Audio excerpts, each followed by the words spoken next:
తెలంగాణ కోరుతోంది రాజకీయ వర్గాలే తప్ప ప్రజలు కాదన్న ప్రచారాన్ని సమైక్యవాదులు వినిపిస్తున్నారు. ఇది నిజమేనా అంటే కాదనే చెప్పాలి. ఆంధ్రప్రదేశ్ ఏర్పడినప్పటి నుంచి అడుగడుగునా ఎన్నో ఇబ్బందులు ఎదుర్కొన్నారు తెలంగాణ ప్రజలు. చేసుకున్న ఒప్పందాలు కాలగర్భంలో కలిసిపోతే పాలకుల పెత్తందారీ విధానాలతో అధికారానికి దూరమవుతూ వచ్చారు.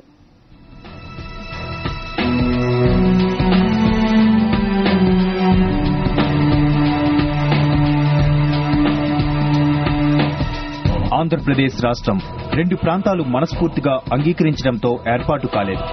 తెలుగువారంతా ఒక్క రాష్ట్రంగా ఏర్పడాలని తెలంగాణ ప్రజలు ఎప్పుడూ కోరుకోలేదు. ఇలా కోరుకున్నదంతా ఆంధ్ర సీమ ప్రాంతాల వారే. వారికి ఇక్కడ నాయకగణం మద్దతు పలకడంతో 2 రాష్ట్రాలుగా ఉండాల్సిన తెలుగు నేల ఒక్కటిగా ఏకమైంది.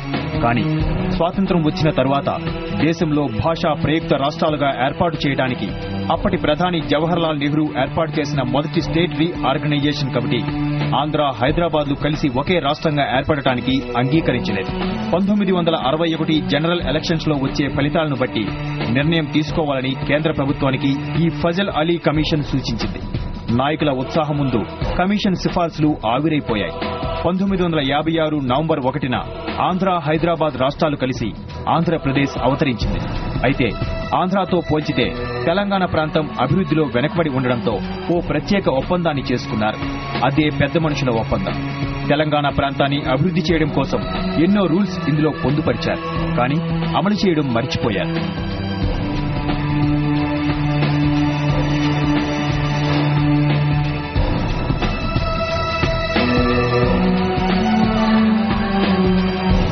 ముందుగా చెప్పుకోవాల్సింది, ఒక ప్రాంతానికి చెందిన వారు ముఖ్యమంత్రి అయి మరో ప్రాంతానికి చెందిన వ్యక్తిని ఉప ముఖ్యమంత్రిని చేయాలని. కానీ ఈ నిబంధన అమలయ్యింది అతి తక్కువ కాలం మాత్రమే. ఈ 53 సంవత్సరాల కాలంలో 15 మంది రాష్ట్రానికి ముఖ్యమంత్రులైతే ఇందులో 3 మాత్రమే తెలంగాణ ప్రాంతానికి చెందినవారు. ఈ 3 కలిసి సరిగ్గా 7 ఏళ్ల పాటు పాలించిందీ లేదు. రాష్ట్రంలోని కీలక పదవి ఇలా ఆంధ్ర సీమ నేతలకే పరిమితమైంది. సమైక్య రాష్ట్రం కోసం రాజధానిని త్యాగం చేశామని సీమవాసులు గర్వంగా చెప్పుకోవచ్చు. కానీ ముఖ్యమంత్రి పదవినే తెలంగాణ వదులుకోవాల్సి వచ్చింది.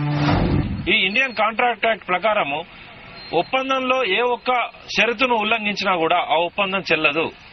కాబట్టి మీ పెద్ద మనుషుల ఒప్పందం ఎప్పుడైతే అమలుకి రాలేదో, ఏ ఒక్క షరతును కూడా అందులో అమలు చేయలేదో, అన్ని ఉల్లంఘనకు గురైనాయో ఆ ఒప్పందం చెల్లదు. ఒప్పందం చెల్లనప్పుడు ఆ ఒప్పందం ప్రాతిపదికగా ఏర్పడ్డ ఈ రాష్ట్రం కూడా విడిపోక తప్పదు. న్యాయంగా చూసినా తెలంగాణ ప్రజల పక్షాన్నే ఉంది, కాంట్రాక్టులు ఒప్పందాలు చూసినా తెలంగాణ ప్రజల పక్షాలనే ఉంది. జరిగిన అన్యాయాల అవమానాలు కూడా తెలంగాణ ప్రజల పక్షాన్ని తీర్పు కోరుతున్నాయి. ఉదాహరణకు ఇవాళ వెనుకబాటుతనం అభివృద్ధి అనే సమస్యను ముందుకు తీసుకొచ్చాడు రాజశేఖర రెడ్డి. తెలంగాణ సమస్య వెనుకబాటు సమస్య కాదు, అభివృద్ధి సమస్య కాదు. తెలంగాణ సమస్య ఆత్మ గౌరవ పరిరక్షణ సమస్య. తెలంగాణ సమస్య వనరుల దోపిడీకి గురైన సమస్య. తెలంగాణ సమస్య హామీలను ఉల్లంఘించిన సమస్య. అంతేకాదు, తెలంగాణ ప్రాంతం కోసం బడ్జెట్ ను ప్రత్యేకంగా రూపొందించాలని, రాష్ట్రానికి అయ్యే వ్యయాన్ని ఆంధ్ర, తెలంగాణ ప్రాంతాల మధ్య సమానంగా పంచాలని, ఏ ప్రాంతం నిధులు ఆ ప్రాంతానికే ఖర్చు పెట్టాలని మరికొన్ని నిబంధనలు ఈ పెద్ద మనుషుల ఒప్పందంలో ఉన్నాయి. కానీ ఇవి కూడా అమలుకు నోచుకోలేదు. తెలంగాణకు ప్రత్యేకంగా తెలంగాణ ఆదాయాలను, వ్యయాలను విడివిడిగా చూపించేవాళ్ళు. ఈ 6 సూత్రాల పథకం వల్ల విడిగా చూపించవలసినటువంటి ఆనవాయితీ అనేది రద్దయిపోయింది. దానివల్ల తెలంగాణకు వచ్చే ఆదాయం ఎంత, తెలంగాణ కొరకు జరుగుతున్న వ్యయం ఎంత అనేది లెక్క లేకుండా పోయింది. అట్లా తెలంగాణకు అన్యాయం చేయటానికి ఈ ప్రత్యేక ఆదాయ వ్యయాలను విడిగా చూపించాలన్న నియమం రద్దు కావటంతో తెలంగాణకు చాలా అన్యాయం జరిగింది. కనుక 6 సూత్రాల పథకం వల్ల తెలంగాణ కొరిగింది ఏమీ లేదు. తెలంగాణ ప్రాంతం నుంచి ఎన్నికైన ప్రజా ప్రతినిధులతో కలిసి ఓ రీజనల్ కమిటీ ఏర్పాటు చేయాలనేది కూడా ఒప్పందంలో భాగం. తెలంగాణ ప్రాంతంలో సమస్యలపై ఈ కమిటీ ప్రభుత్వానికి సిఫార్సులు చేస్తుంది. వాటిని కేబినెట్ ఆమోదించాలి. ఏదైనా వివాదం ఉంటే గవర్నర్కు నివేదించాలి. తుది నిర్ణయాన్ని ఆయనే తీసుకుంటారు. ఈ పద్ధతి ఎక్కువ కాలం కొనసాగలేదు.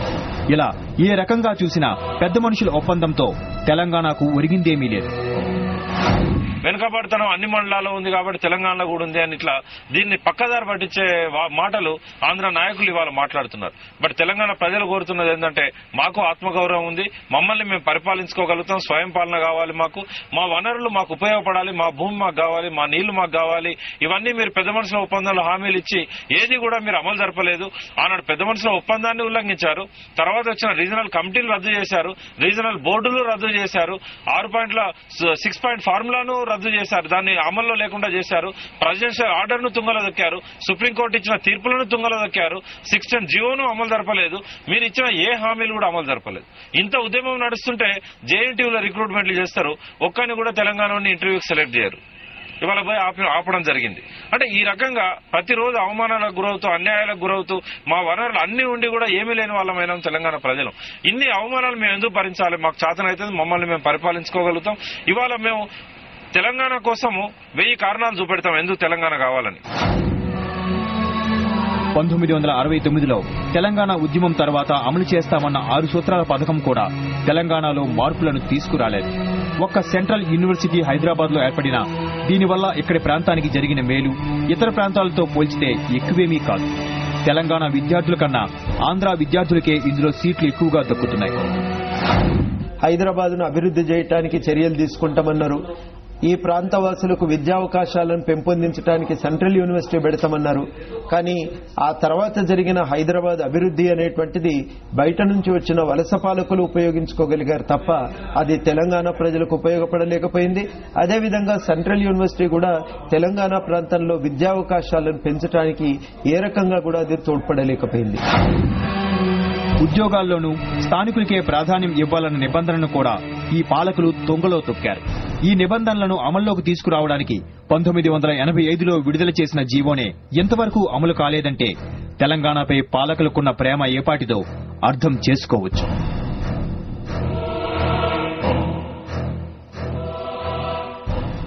ఈ స్పెషల్లో ఇప్పుడు షార్ట్ బ్రేక్.